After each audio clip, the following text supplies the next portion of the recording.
Es para mí un gusto estar en esta tarde compartiendo esta charla con el doctor Manuel Moreno Melo, que sin duda no solo es un con mucha experiencia. Me voy a permitir dar una breve síntesis de su experiencia y su síntesis curricular, en la que, como ustedes lo van a notar, destaca los estudios académicos, sobre todo en el extranjero. Me permito hacer una síntesis de ello. El doctor Manuel Moreno Melo es doctor en Ciencias Sociales y Políticas por la Universidad Iberoamericana, Campus Ciudad de México. Es maestro en Derecho por la División de Estudios de Posgrado en Derecho de la Universidad Nacional Autónoma de México. Es también maestro en Ciencias Penales por el Instituto Nacional de Desarrollo Jurídico, especialista en Amparo y Garantías Constitucionales por el Instituto Nacional de Ciencias Penales INACIPE. Es especialista en teoría del delito por la Universidad de Salamanca, en España, con calificación de apto. Especialista en derechos fundamentales y garantías constitucionales en la justicia penal por la Universidad de Castilla-La Mancha, en España, con calificación de notable. Especialista en derecho penal por la Universidad de Salamanca, también en España, con calificación de apto. Especialista en alta formación en justicia constitucional y derechos fundamentales por la Universidad de Pisa, en Italia. Además, es especialista en bases de razonamiento probatorio y en garantismo penal por la Universidad de Girona, en España. Cuenta con el diplomado en Defensa Internacional de los Derechos Humanos en la Universidad de Zaragoza, también de España. Egresado en Ciencias Criminales y Dogmática Penal Alemana, impartida en la Universidad de Gotinga, en Alemania. Estudió en el Ilustre Colegio de Abogados de Madrid el curso sobre la prueba en el proceso penal y la proposición de la prueba en el juicio oral. Es licenciado en Derecho con mención honorífica por la Facultad de Derecho de la Universidad Nacional Autónoma de México. Además, ha sido certificado en la Academia de Destrezas de Litigación impartido por la California Western School of Law y acceso y capacitación en San Diego, California, en los Estados Unidos de América. Es certificado en el curso avanzado en temas selectos del modelo mexicano de justicia penal acusatoria por la Agencia de Estados Unidos para el Desarrollo Internacional, USAID, por el gobierno del estado de Chihuahua y la Rule of Law barra americana de abogados. Así también es certificado en técnicas de contrainterrogatorio impartido por la California Western School of Law y acceso y capacitación en San Diego, California, en los Estados Unidos de América. Es certificado en las Jornadas Latinoamericanas de Derecho Procesal por la Facultad de Ciencias Jurídicas y Sociales de Toledo en la Universidad Castilla-La Mancha de España. Docente certificado por la Secretaría Técnica del Consejo de Coordinación para la implementación del nuevo sistema de justicia penal, miembro de la Asociación Internacional de Derecho Penal con sede en París, Francia, escritor de más de 20 artículos de difusión nacional en las revistas como son Jurista, Jurisdictio, Foro Jurídico Mundo del Abogado y Defensa Fiscal. El panelista del día de hoy es autor de 6 obras relacionadas con el derecho penal y constitucional. Fue galardonado con el Premio de la Juventud en el Distrito Federal por actividades académicas. Es socio fundador de la Sociedad Mexicana de Profesores de Derecho Penal y Criminología y ha sido profesor en los Tribunales Superiores de Justicia de la Ciudad de México, de Guerrero y de Tamaulipas, en todos ellos impartiendo cátedra a los jueces en funciones. Ha sido capacitador de la Policía Federal en materia de cadena de custodia, de la Procuraduría General de Justicia del Estado de Guerrero, profesor de la Barra Nacional de Abogados. Además, ha sido conferenciante en la Universidad de Pisa en Italia y en la Universidad de Salamanca en España. Por último, se destaca como árbitro y miembro del Comité Científico de la revista indexada Mundo Jurídico de la Universidad de la Amazonia en Colombia. Como podemos apreciar, el doctor es sin duda alguna un referente en la materia penal, pero además uno de los pocos tratadistas que se han inmiscuido profundamente en el tema de la ejecución penal y de antemano le damos gracias por estar esta tarde con nosotros, doctor. Estamos atentos a todos y cada uno de sus comentarios y pues no quiero quitar más el tiempo, le doy el uso de la palabra para escuchar sus comentarios el día de hoy. Adelante, doctor. Eh, Mi estimado y querido juez Rueda, es un honor tremendo compartir con usted a la distancia la plática del día de hoy. Se dio la oportunidad de que nos dijeran con quién quiere compartir mesa y bueno, sin duda la elección en inmediato y sin pensarlo fue con usted. Es un honor de que la persona con la cual yo he aprendido de ejecución pues, pueda estar presente en esta mesa. Agradecido mucho con el Instituto de Estudios Judiciales del Tribunal Superior de Justicia de la Ciudad de México por darnos voz en este ciclo de conferencias tan prestigiado. La verdad que en el caso de un servidor, pues es un honor tremendo formar parte de este ciclo de conferencias. Recuerdo mucho cuando yo era estudiante de licenciatura, era importante estar presente como alumno en esta clase de ciclo de conferencias. La mayoría de las veces nunca alcancé cupo, pero ahora estamos del otro lado, ¿no? Entonces ahora sí nos podemos ver y nos podemos escuchar y la verdad que muy contentos, ¿no? Muy contentos de estar presente en un evento de esta magnitud, agradecido con todo el personal del instituto, con la directora, con la maestra René, con la maestra Marta, que la verdad son grandísimas y maravillosas personas y por supuesto que estamos muy contentos de participar con el tema. El tema que seleccionamos, pues quisimos nosotros mismos sacarnos la rifa del tigre, ¿no? Es un tema complejo, un tema sin duda novedoso en Iberoamérica, que es el riesgo objetivo, que se ha venido trabajando en diferentes países en materia de ejecución, pero también en materia de prisión preventiva. Entonces, es un tema que lo iremos abordando desde el punto de vista jurídico, probatorio, pero creo que resulta necesario una intervención interdisciplinaria del concepto y abordar temas de carácter psicológico para poder descifrar el tema de riesgo objetivo, ¿no? Es un concepto que escapa meramente de lo jurídico, de lo normativo, sino que envuelve muchos temas de criminología, de psicología, y que resulta necesario la interacción de todas estas disciplinas en el curso de la explicación, ¿no? Empezaremos de lo general a lo particular, ¿no? Hice unas láminas con la intención de que pueda esquematizarse un poquito más la plática, a veces con lo que se escucha y con lo que se puede leer, pues quedan mejor asentadas las ideas. Yo como quiera estaré muy atento a las preguntas y respuestas que se formulen y con ello tratar, ¿no? de llevar la plática lo mejor posible.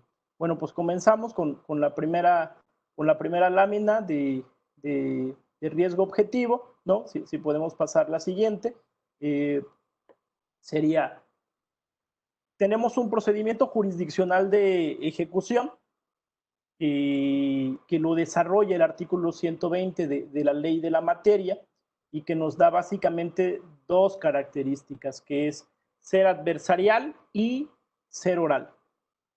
La verdad que no puede ser acusatorio, ya que el que resulta ser acusatorio es precisamente pues, el proceso en el cual hay una carga probatoria de acusación por parte del fiscal y en materia de ejecución ya no tenemos como tal una carga de prueba por parte del fiscal, así como lo señala el artículo 20 constitucional, apartado A, fracción 5, que le arroja toda la carga en el proceso al fiscal. Aquí no, aquí en términos del artículo 23 de la Ley Nacional de Ejecución Penal, se señala que la naturaleza jurídica del Ministerio Público o fiscal es garante de los derechos humanos y que tiene la función de que se haga un cumplimiento efectivo o legal de la pena.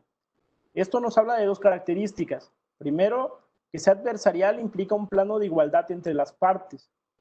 Y existen autores modernos, tal es el caso del profesor Jordi Nieva, que ha hecho una crítica al concepto de carga de la prueba, en la cual señala que resulta innecesario hablar de carga de la prueba, ya que es un concepto intrínseco del proceso. Evidentemente, quien quiere probar una acción y para ello presenta una solicitud, una petición, una queja, una demanda o una denuncia y no cumple con los requisitos para poder cumplir esa acción, pues evidentemente no se le dará la razón, ¿de acuerdo?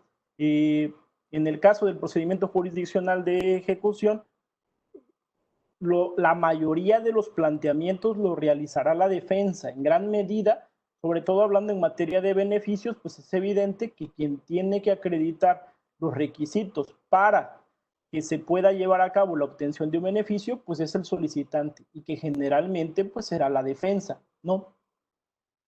Tenemos en ese mismo artículo 120 de la Ley Nacional de Ejecución Penal una serie de principios que rigen el sistema de ejecución, que son los mismos del proceso: publicidad, inmediación, concentración, continuidad y contradicción. Y aquí encontramos, en el caso de la propia ley, pues una pequeña pero sí contradicción en el artículo 122, en el segundo párrafo, en el cual le arroja al juez de ejecución una carga de allegarse de medios de prueba.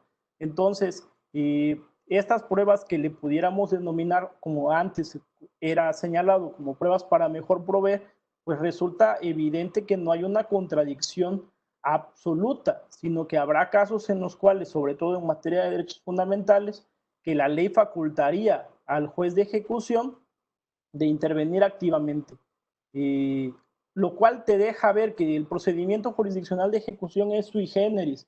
Si bien es cierto, se ha tomado un modelo completamente adversarial y vía contradicción, la esencia del procedimiento jurisdiccional de ejecución en gran medida implica una litis muy disminuida a la contradicción que pueda existir en el proceso.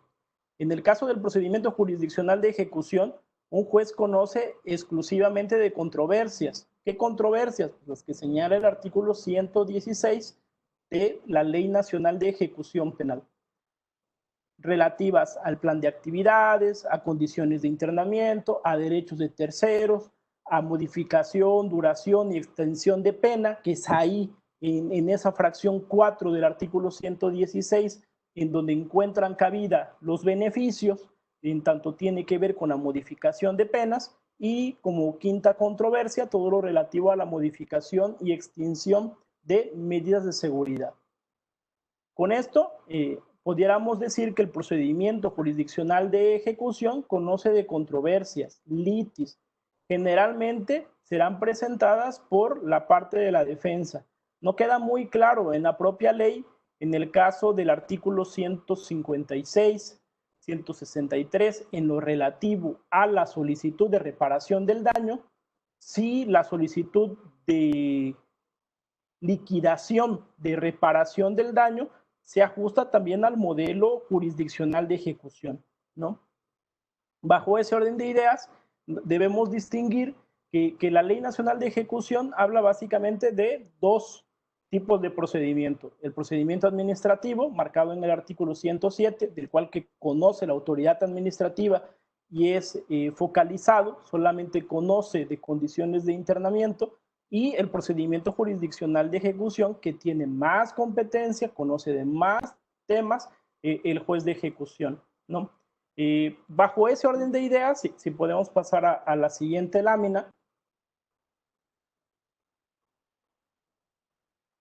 tenemos que en el procedimiento jurisdiccional de ejecución tenemos figuras bastante interesantes, como es la suspensión, ¿no? La Ley Nacional de Ejecución acoge mucho el modelo de la ley de amparo y permite que haya suspensión del acto reclamado, con lo cual el juez de ejecución pues, se vuelve un juez garante de los derechos fundamentales, y es posible que se genere una suspensión del acto reclamado con la finalidad de que no se materialice de manera imposible una reparación, una imposibilidad de poderse reparar un daño a un sentenciado, por ejemplo. Tal sería el caso de un traslado, puede haber una suspensión previa, puede darse el caso de, sobre todo en materia de régimen disciplinario, de una sanción, la cual, si existe una intención por parte de la autoridad penitenciaria de ejecutar una sanción y la misma no ha quedado debidamente firme,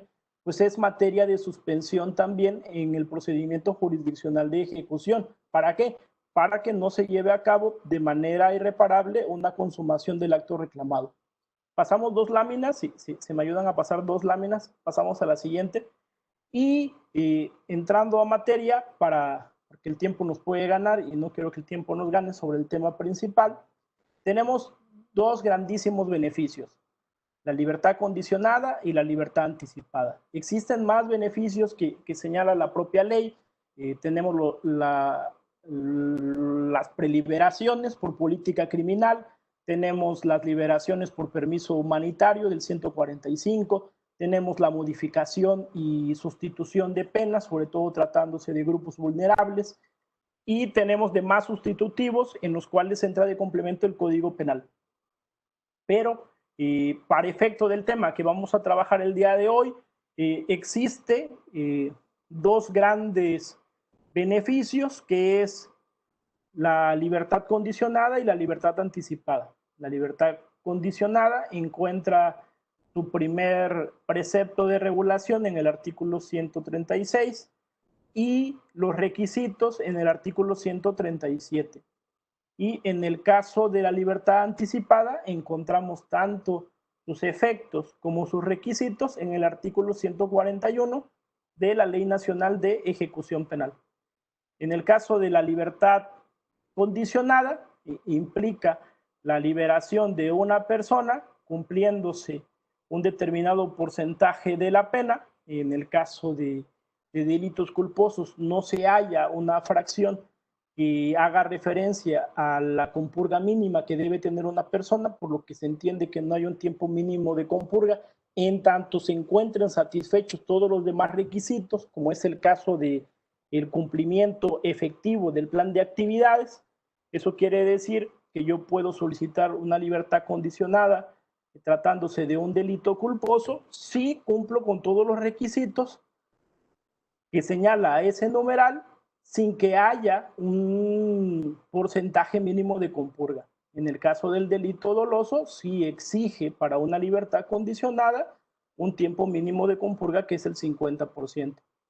En el caso de la libertad anticipada, al tener efectos absolutos de libertad, pues resulta evidente que aquí sí habrá mayores candados de compurga por los efectos, que es precisamente la extinción de la pena. En el caso de la libertad anticipada, el porcentaje mínimo de compurga, y en el caso de un delito culposo, pues será el 50% y del doloso el 70%, ¿no? Esto porque el beneficio será todavía mayor. ¿Qué encontramos como rasgo común tanto en la libertad condicionada como en la libertad anticipada? Pues encontramos que en la fracción número 2 están que no exista riesgo objetivo y razonable en contra de la víctima, de la persona que haya depuesto en su contra o de la sociedad. Y aquí quisiera hacer el apunte que dentro del artículo 137 y dentro del artículo 141 existen más requisitos muy relacionados con el mismo, como es el buen comportamiento del interno o del sentenciado o de la persona privada de la libertad y que se cumpla el plan de actividades. Es decir, tenemos tres requisitos que resultan bastante parecidos. Que no exista riesgo objetivo, 1. Exista buen comportamiento, 2. Y que se cumpla el plan de actividades, 3. Eso quiere decir que deberá existir un medio de prueba o diversos medios de prueba por parte del solicitante para poderlos acreditar y que resultan requisitos diferentes para poder hacerse acreedor de un beneficio de libertad condicionada y de libertad anticipada. Pasamos a la siguiente diapositiva. Sobre ello, resulta que la Ley Nacional de Ejecución Penal, al igual que la Ley en materia de justicia para adolescentes, pues no cuenta con un sistema o un apartado de medios de prueba en materia de ejecución. En materia de la audiencia de controversia que se encuentra dentro del artículo 126 de la Ley Nacional de Ejecución, en la fracción número 5, nos señala que el ofrecimiento, la admisión y el desahogo de los medios de prueba en materia de procedimiento jurisdiccional de ejecución serán con las reglas del Código Nacional de Procedimientos Penales. Eso quiere decir que la normativa que suple la Ley Nacional de Ejecución, tal como lo señala el artículo 8 de esta ley, es precisamente el Código Nacional de Procedimientos Penales. Y existe una remisión expresa por parte del artículo 126, fracción 5, de señalar qué medios de prueba entonces puedo yo utilizar en materia de ejecución ante el juez. Los que te señala el código, en el artículo 360, la prueba testimonial, en el 368, la prueba pericial, en el 377, la declaración en proceso del acusado en materia de ejecución del sentenciado, artículo 380 y 383, la prueba documental, artículo 383, prueba material, y en el artículo 389, la constitución del tribunal en un lugar distinto.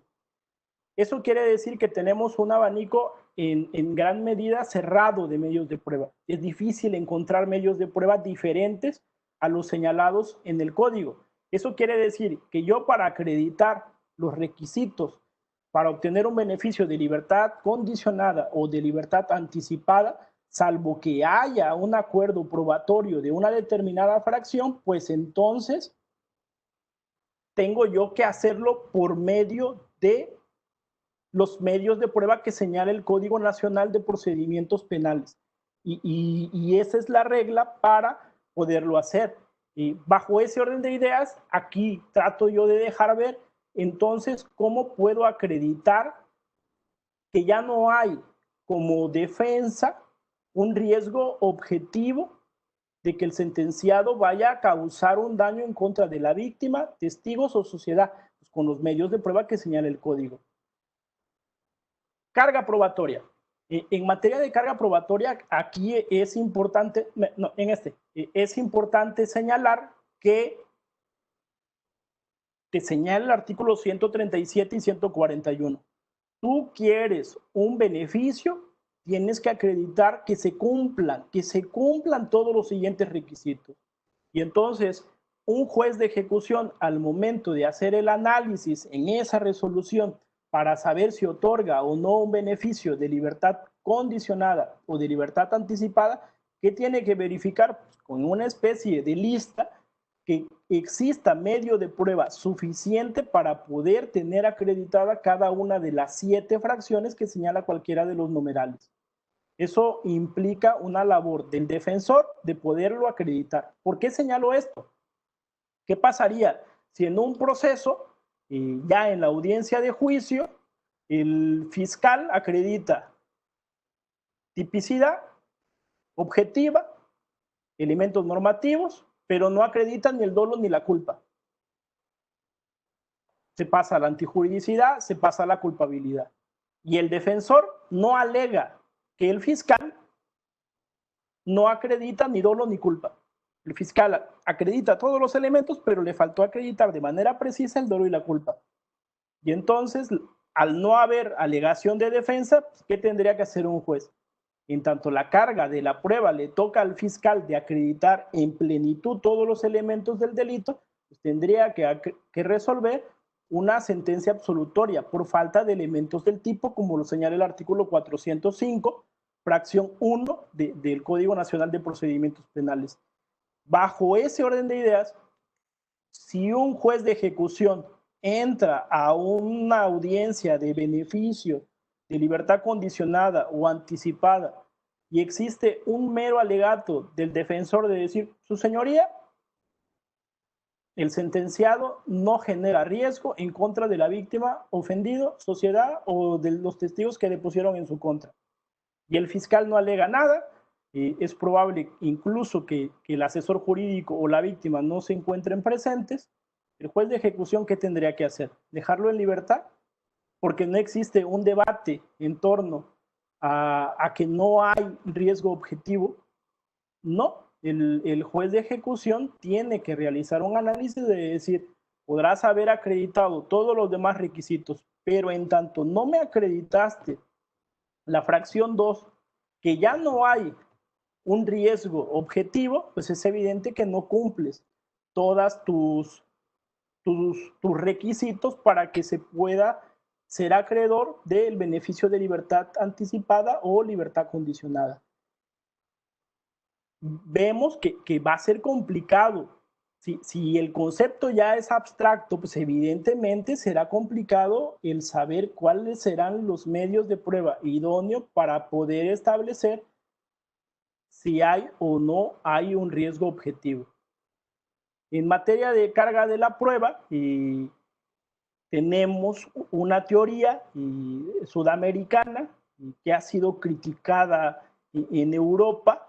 Sin embargo, es una teoría muy utilizada que se llama carga dinámica de la prueba, en la cual se ha señalado que cuando existe imposibilidad de una de las partes de poder ofrecer un medio de prueba por accesibilidad, porque no se tiene el medio de prueba, pero la otra parte sí lo tiene, pues entonces por un principio de colaboración, la parte contraria tendría que probar, ¿no?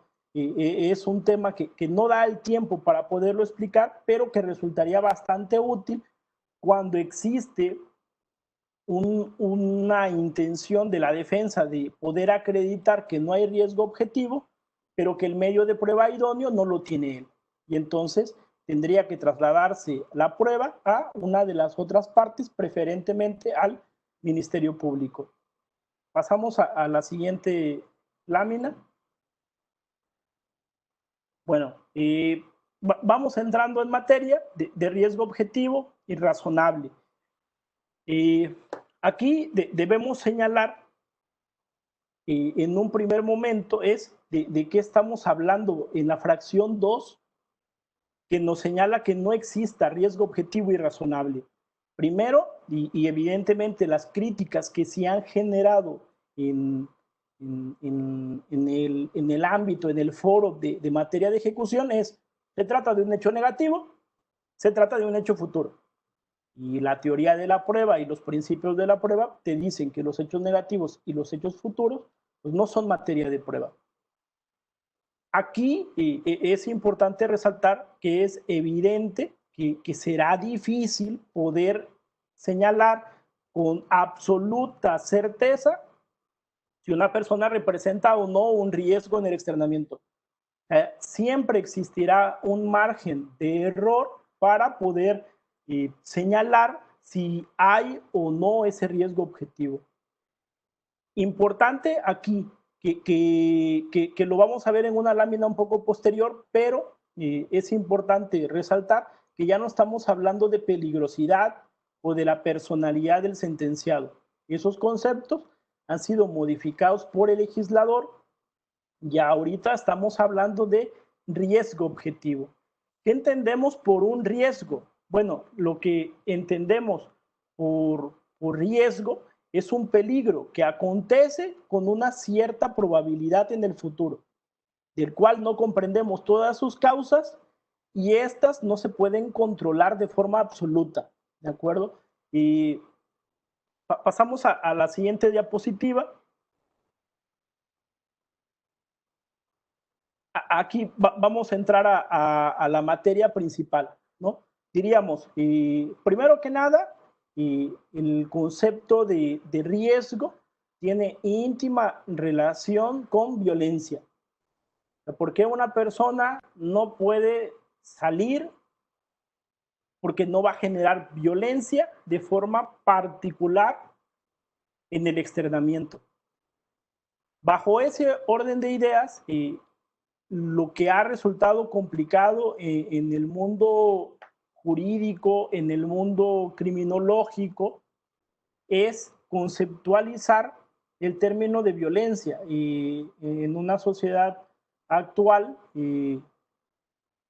es muy común que se utilice diferentes conceptos, no quisiera entrar en esa controversia, en materia de violencia, ¿no? Y a veces resulta que todo es violencia, ¿no? Vivimos en una sociedad mucho grupo vulnerable ha visto necesario que diferente tipo de agresiones que se pueden o no considerar como violencia, pues se establezcan como violencia, ¿no? Y entonces ya se vuelve ahí un punto muy importante de poder establecer como punto de partida qué entenderíamos por violencia.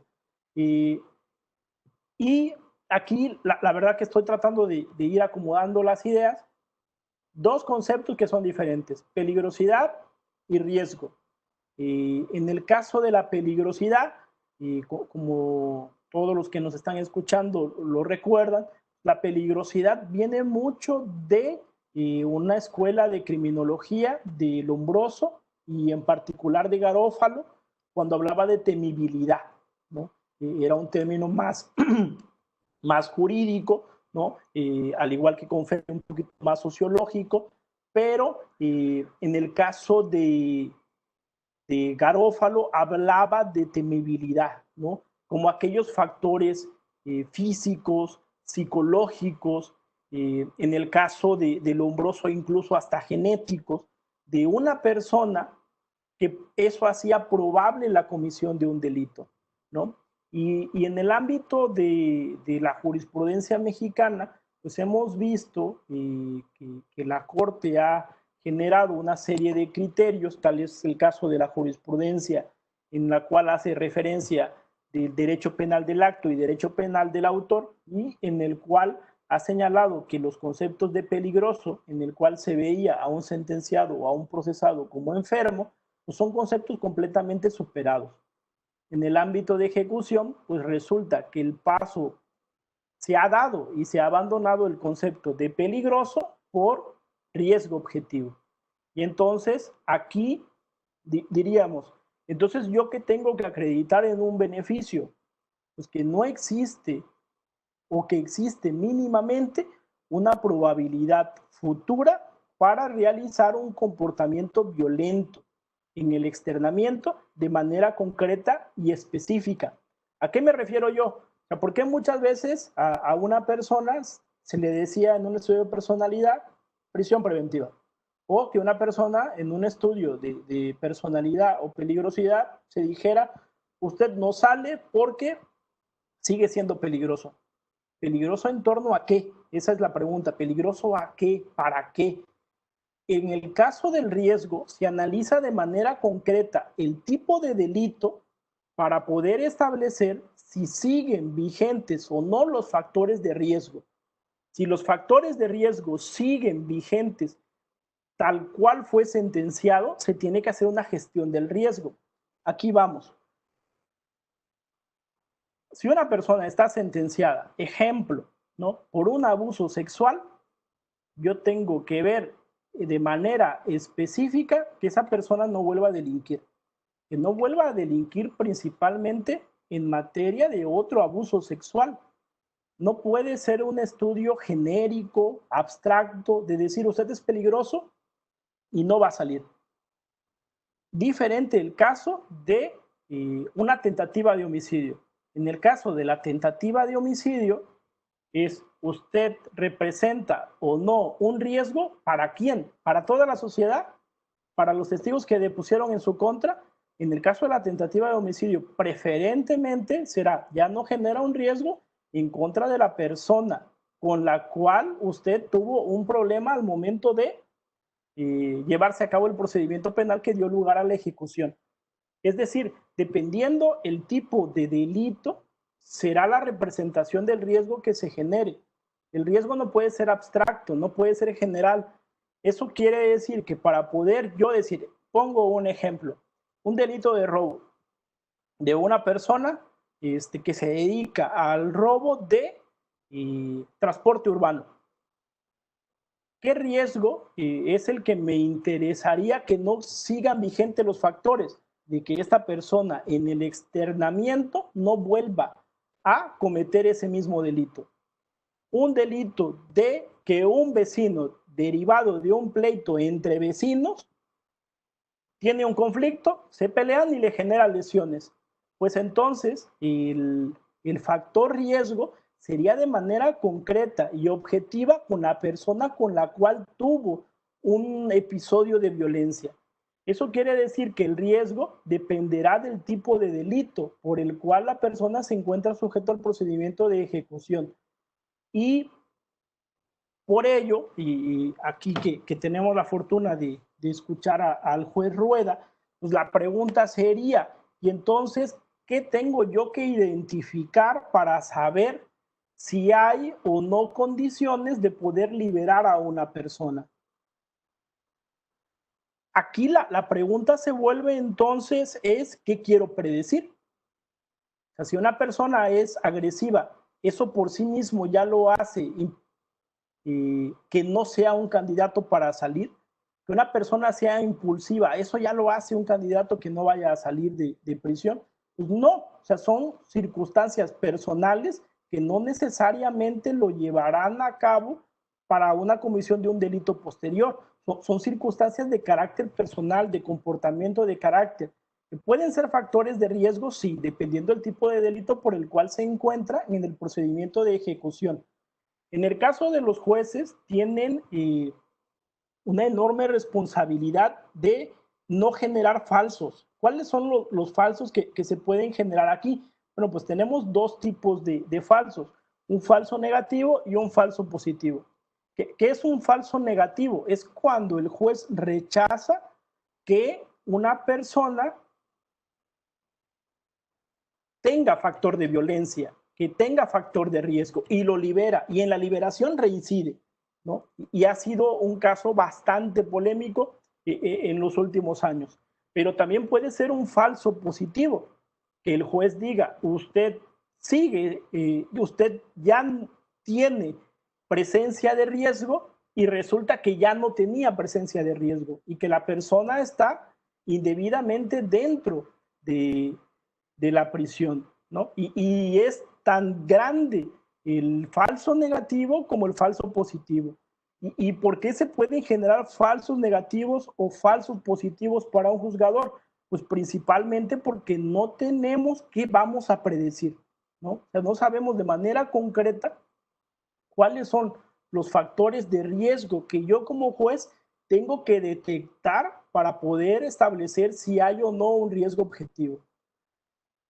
Entonces, sería, ¿qué factores de riesgo pueden haber? Y poner un ejemplo bastante sencillo, ¿no? Una violencia intrafamiliar. ¿Cuáles son los factores de riesgo? El autor Antonio Andrés Puello hace una clasificación de factores de riesgo y los divide en dos, en factores de riesgos estáticos y en factores de riesgo dinámicos. ¿Qué es un factor de riesgo estático? Pues es aquel que se tiene ya desde hace mucho tiempo. En el caso de una violencia familiar, por ejemplo, tendríamos que, ejemplo, que tuvo maltrato familiar en la infancia. Pues ese sería un factor de riesgo estático que se tiene. ¿Cuál sería un factor de riesgo dinámico? Ejemplo, que la persona consume alcohol, que es una persona que cela mucho a su pareja, y son esos factores de riesgo, tanto estáticos como dinámicos, que un juzgador tiene que establecer si siguen vigentes o si ya no siguen vigentes. Es importante establecer cuáles son los factores de riesgo, y los factores de riesgo pueden ser estáticos, pueden ser dinámicos, pero ambos dependerán del tipo de delito por el cual se encuentra sujeto al procedimiento de ejecución. No podrán ser los mismos en el caso de un homicidio, al caso de una violación, al caso de un robo. Los riesgos, los factores de riesgo estáticos y dinámicos dependerán del delito por el cual se encuentra en el procedimiento de ejecución. Pasamos al siguiente, a la siguiente lámina, ¿no? Y entonces nos viene la pregunta del millón. ¿Cuáles serían los métodos para acreditar que hay o no hay riesgo? Medios de prueba. Y aquí quisiera yo hacer un comentario que se me pasaba en momentos previos, de decir, en materia de ejecución se ha dado la práctica, al ser el Código Nacional de Procedimientos Penales una norma supletoria, que existan los acuerdos probatorios, tal cual sucede en el proceso, que existan acuerdos probatorios en materia de ejecución, lo cual es completamente válido, que exista entre el fiscal y el defensor un acuerdo probatorio para poder dar por satisfechos determinados requisitos, muchos de los cuales incluso son hechos notorios porque forman parte de la carpeta de ejecución, y que no resultará necesario una litis o un confrontamiento en medios de prueba. Pero en el caso del riesgo objetivo y razonable, considero que se tienen aquí dos circunstancias. La primera, que me parecería, es que se encuentran prohibidos los acuerdos probatorios en materia de riesgo objetivo, ¿de acuerdo? Sino que resultan necesarios de debate probatorio. Sería el punto número uno. Punto número dos, en el cual yo me adscribo, sería, ¿es factible hacer un acuerdo probatorio? Desde mi punto de vista, sí. Pero el acuerdo probatorio en materia de ejecución no sería entre el fiscal y el abogado defensor, sino que debería ser entre la víctima o ofendido, asesor jurídico y el defensor, porque el fiscal no se encuentra salvo determinados bienes jurídicos de carácter colectivo, que entonces sí, el fiscal pudiera generar esa representación, pero tratándose de bienes jurídicos individuales, como pudiera ser una tentativa de homicidio, por ejemplo, el acuerdo probatorio para poder decir no hay ya riesgo objetivo, pues no es una facultad como tal, creo que le corresponde esa legitimación al fiscal, sino que sería la propia víctima. Segundo, ¿qué modelos de valoración de riesgo tenemos? ¿No? Pues tenemos uno que se le ha denominado juicio no estructurado, ¿no? Es el primer modelo de valoración que presenta el profesor Antonio Andrés Puello, de decir, pura intuición, ¿de acuerdo? Juicio no estructurado es pura intuición. Yo considero que en el caso en concreto hay o no hay riesgo. Y es en gran medida en arbitrio de las partes y del juzgador poder establecer si hay o no hay riesgo. Segundo modelo, el modelo actuarial. ¿Cuándo hay riesgo o cuándo no hay riesgo? Y el modelo actuarial te señala que lo único que se tiene que tomar en cuenta es registros. Todos los antecedentes que se tengan, todos los estudios que se le hayan realizado a la persona, todos los test y todas las pruebas periciales a las cuales él haya ofrecido o que él haya aportado. Y el tercer modelo es un juicio clínico estructurado. Es el tercer modelo para saber si hay riesgo o no. El primero fue una valoración clínica no estructurada, que es meramente la intuición. Segundo, el modelo actuarial basado en los registros. Tercero, un juicio clínico estructurado. Y aquí, en el caso del modelo español, por ejemplo, lo que se ha realizado es que a una persona se le hace un cuestionario, se le toma una guía y esta guía y los resultados son presentados a un perito en materia de psicología que te pueda señalar si existen o no los factores de riesgo o si los mismos ya han disminuido. ¿Qué quiero decir con esto? Implica un modelo en el cual, dependiendo el tipo de delito, existirá la guía, una guía, hay guías en Europa en el cual se le somete al sentenciado a una guía en la cual se toman los elementos básicos para poder establecer si hay o no los mismos factores de riesgo. Y segundo, hay una evaluación por parte de un experto en materia de riesgo para saber si siguen vigentes o no. Y aquí creo que resulta importante el poder señalar que es indispensable una gestión oficiosa por parte de la institución que le corresponda dar un seguimiento para saber de manera oficiosa si pueden haber o no factores de riesgo. ¿Qué quiero decir con esto? Que gran parte de las personas que salen en un beneficio, por ejemplo, alrededor del 50% en el caso europeo, reinciden dentro del primer año en externamiento y alrededor del 75-80% dentro de los 5 primeros años. ¿Eso qué quiere decir? Eso quiere decir que la persona todavía seguía teniendo sus factores de riesgo con los cuales ingresó desde la primera vez a la prisión. Y por ende resulta necesario uno, y creo que sería lo primero, que se tenga una base de datos para que con estadística mexicana se pueda establecer qué porcentaje de reincidencia tenemos. Y al tener esto, creo que resulta necesario que exista una gestión oficiosa para poder neutralizar de manera concreta los factores de riesgo. Es evidente que en el artículo 18 constitucional tenemos deporte, educación, capacitación, respeto a los derechos humanos, etcétera. Pero son factores otra vez genéricos de reinserción. Aquí de lo que estamos hablando es de neutralizar, de disminuir de manera específica, dependiendo el tipo de delito, los factores de riesgo que se tengan. Si una persona entra por un abuso sexual, bueno, pues hay que tratar de neutralizar el factor de riesgo estático o dinámico con el cual cuenta la persona al momento de su primera entrada al centro penitenciario, ¿no?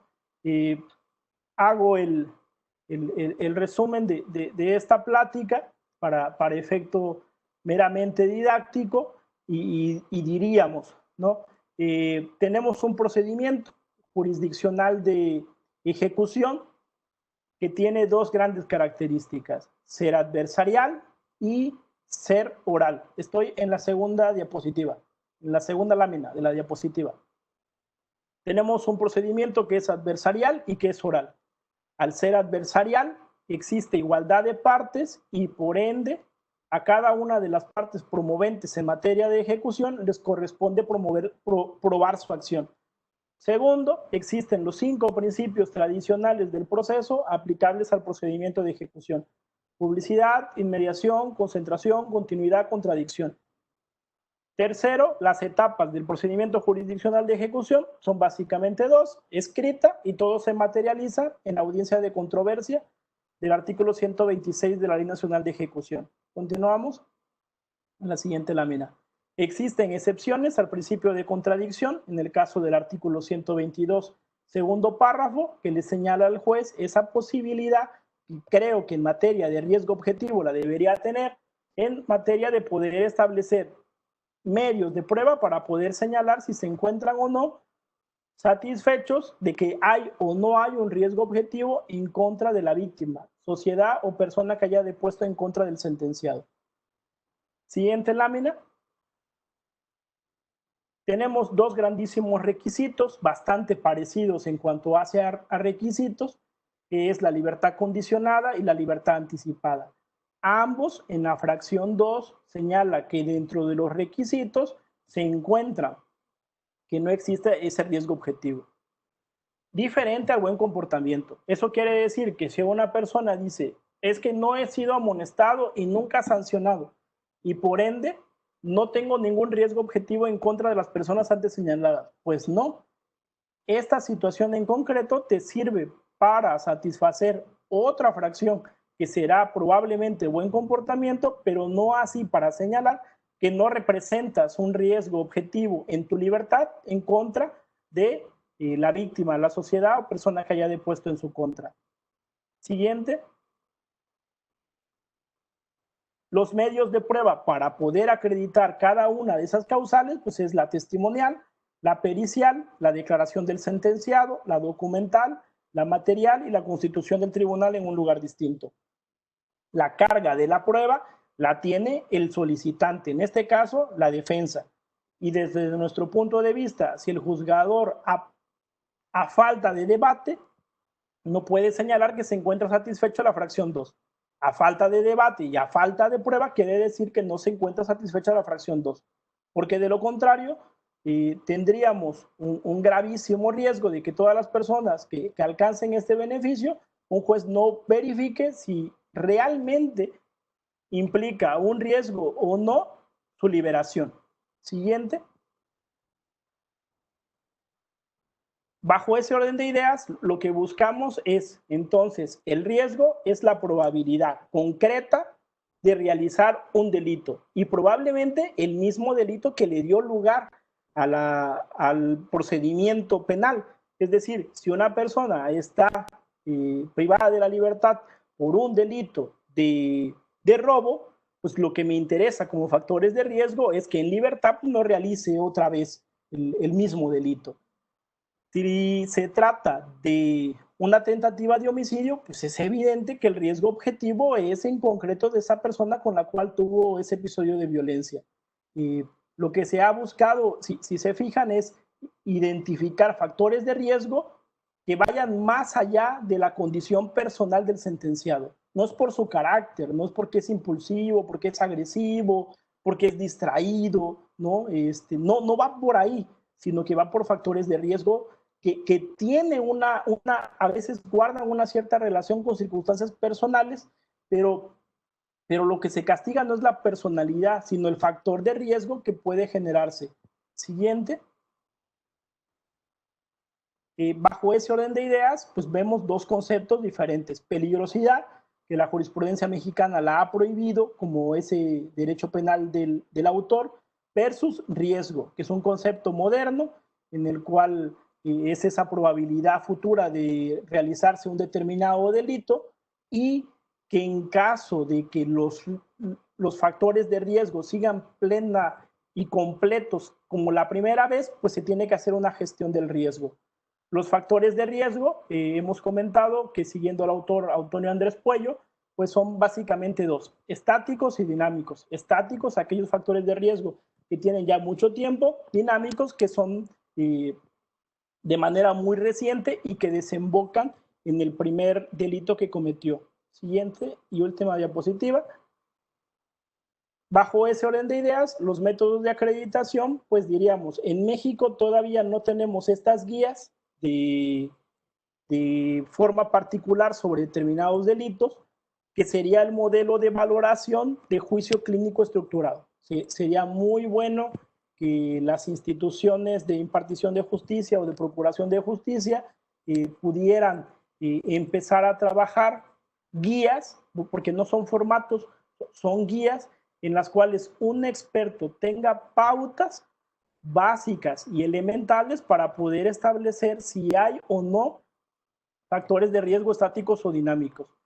Y estas guías de consulta, de saber la información mínima, será dependiendo de los tipos de delitos.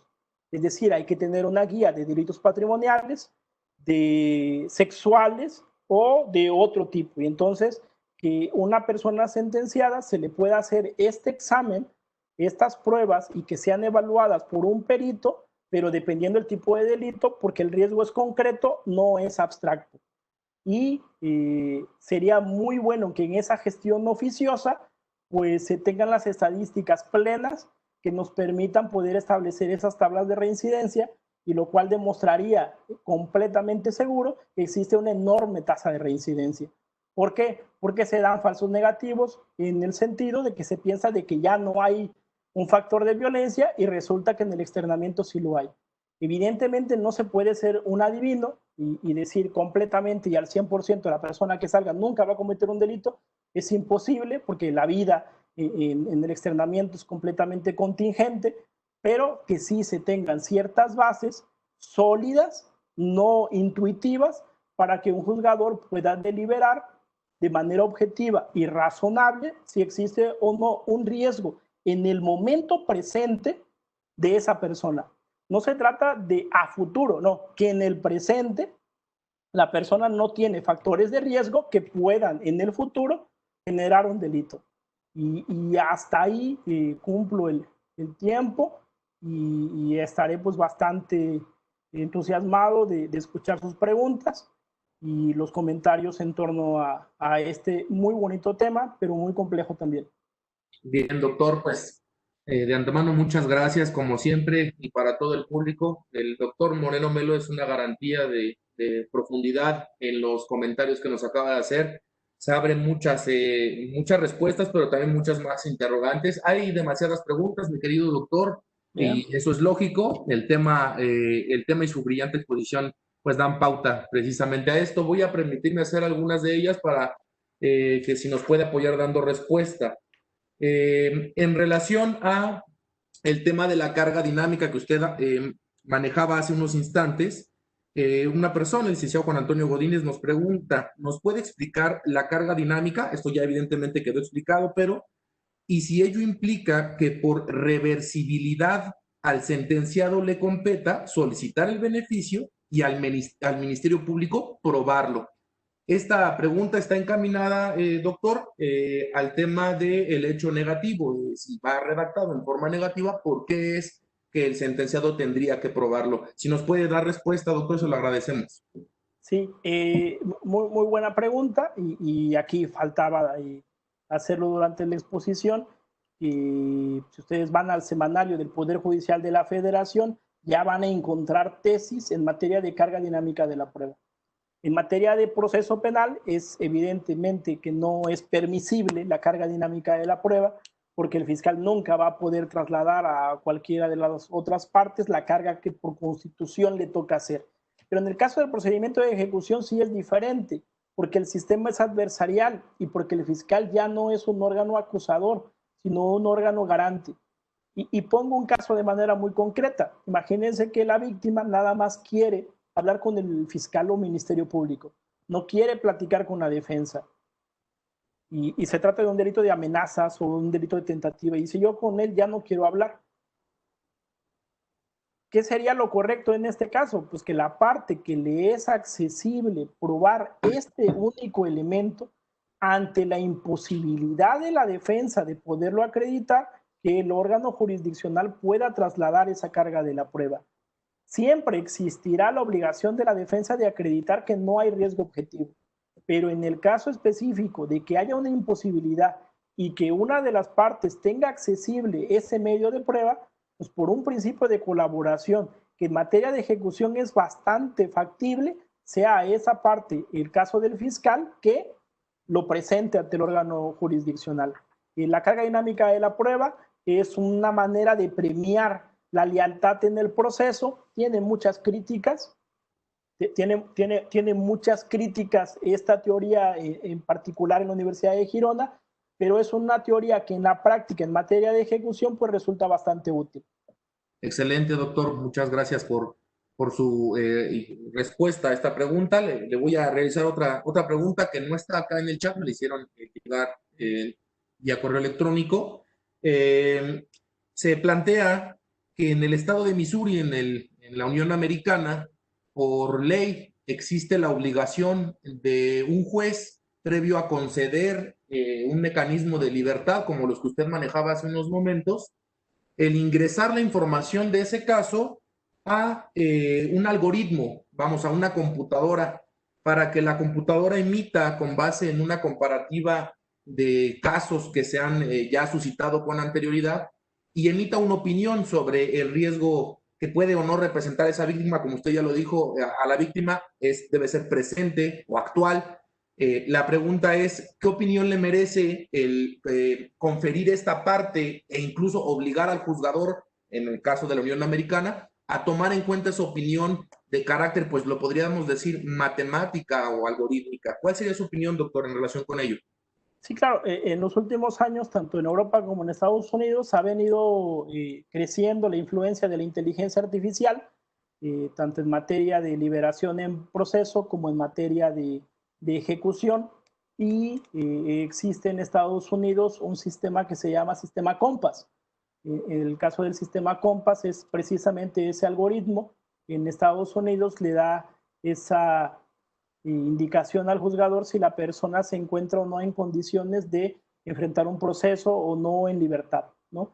O bien hasta incluso la pena a la cual debería hacerse acreedor una persona. En el caso de Estados Unidos se dio un famoso caso, que es el caso Loomis. El caso Loomis es un asunto que llegó incluso a la Suprema Corte de Estados Unidos, en el cual una persona que colaboró de manera accesoria en un robo no estaba de acuerdo con la sentencia, con la pena que se le impuso.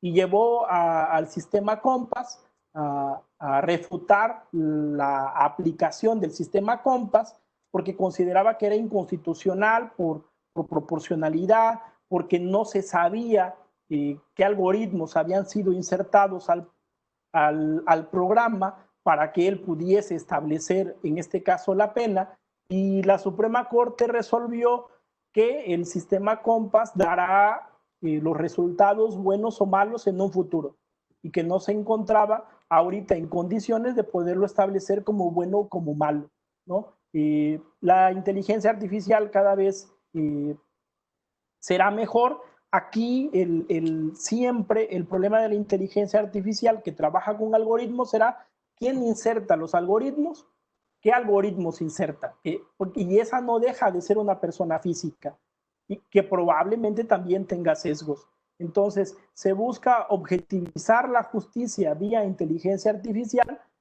con algoritmos, pero siempre estará latente esa persona detrás que inserta los algoritmos.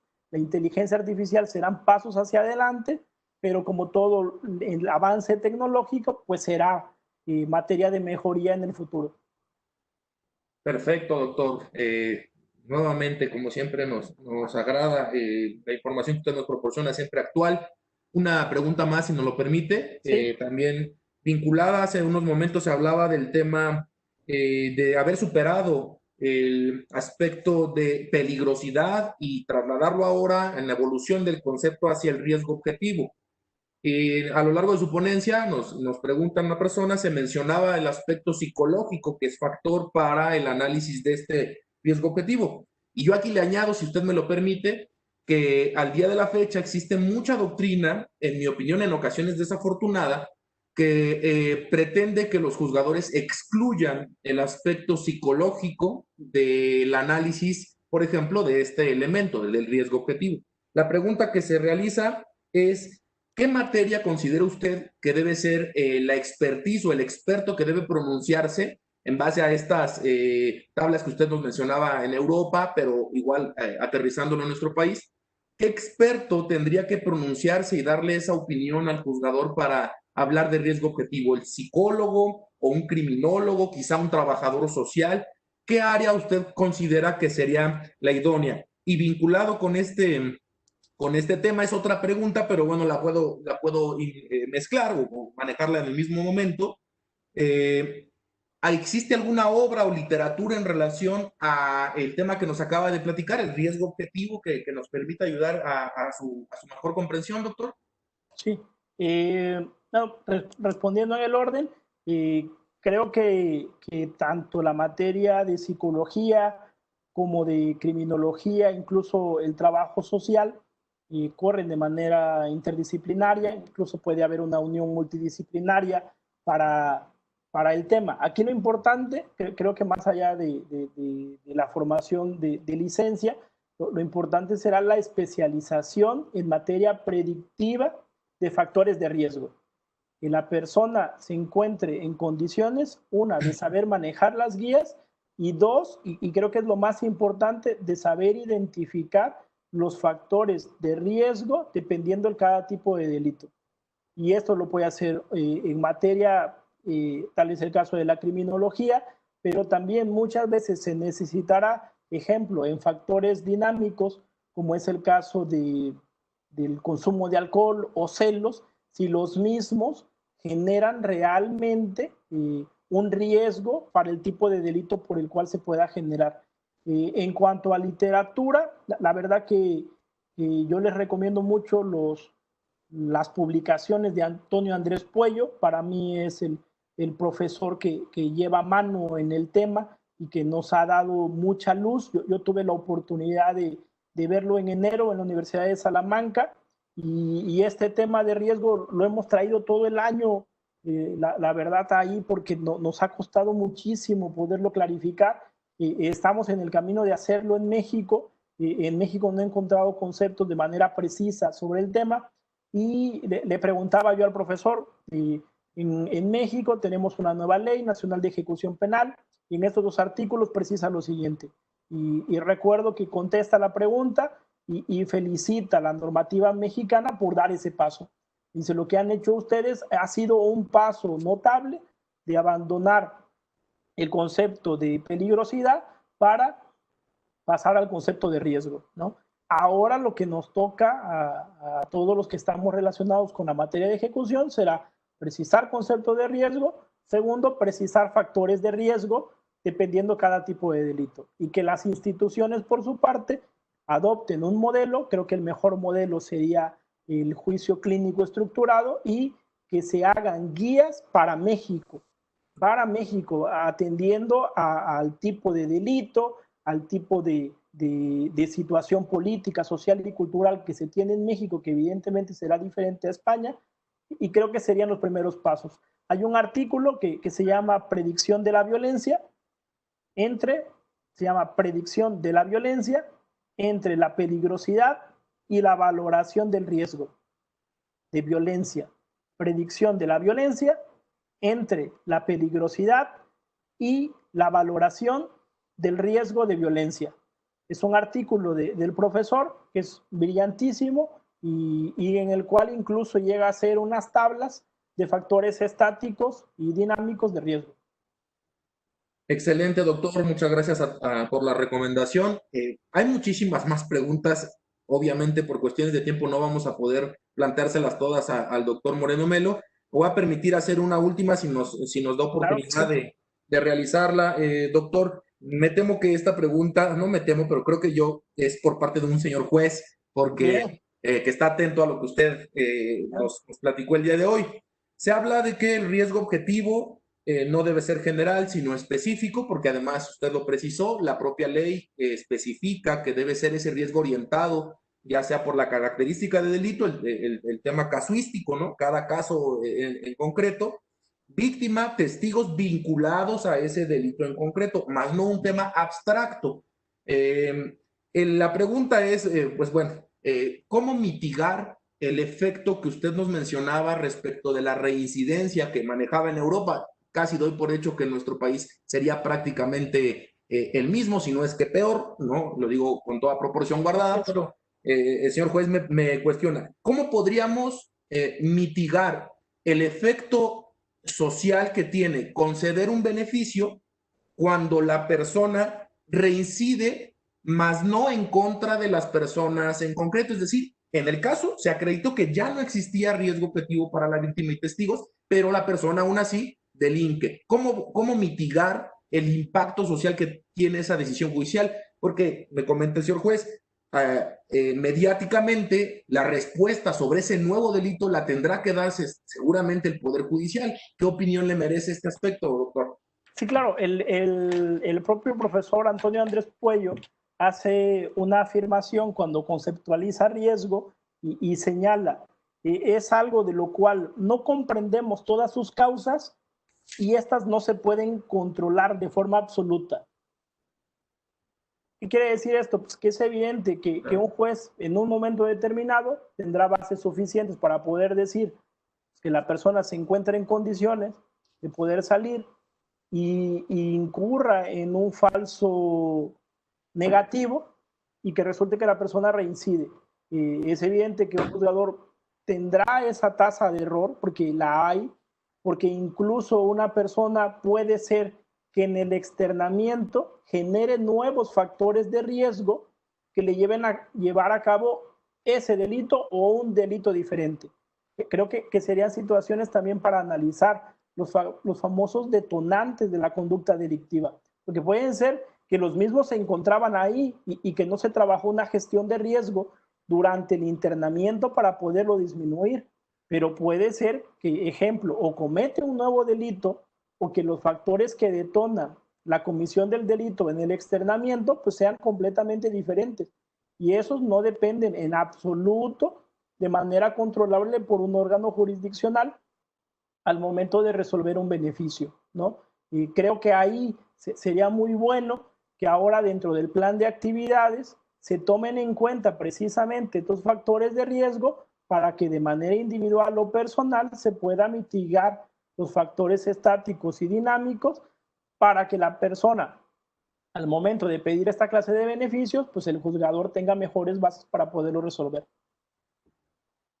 Excelente, doctor. Muchísimas gracias. Le reitero, tenemos muchas otras preguntas. Le ofrezco una disculpa a todas las personas que están inquietas. Obviamente, quisiéramos aquí que el doctor estuviera hablando con nosotros hasta las 10 de la noche, pero bueno, ya habrá otra oportunidad para de manera directa nuevamente hacerle los planteamientos. Doctor, a nombre del Poder Judicial de la Ciudad de México y de la doctora María Elena, directora del Instituto de Estudios Judiciales, se le agradece la intervención que tiene usted el día de hoy con esta brillante conferencia en relación al riesgo objetivo respecto de los beneficios, que nos da mucha luz para qué elementos se deben de valorar y tomar en consideración.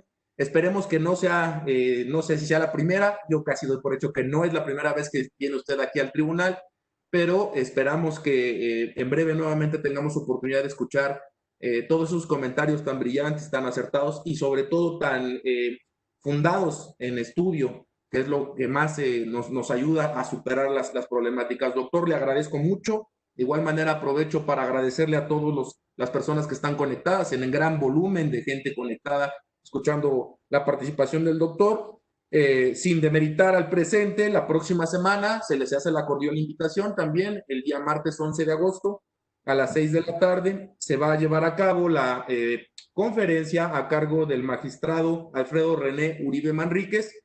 Él es magistrado titular de la tercera sala del Tribunal de Justicia Administrativa del Estado de Hidalgo, un anteriormente señor juez de ejecución, que nos hablará de la prueba y ejecución penal en la próxima sesión.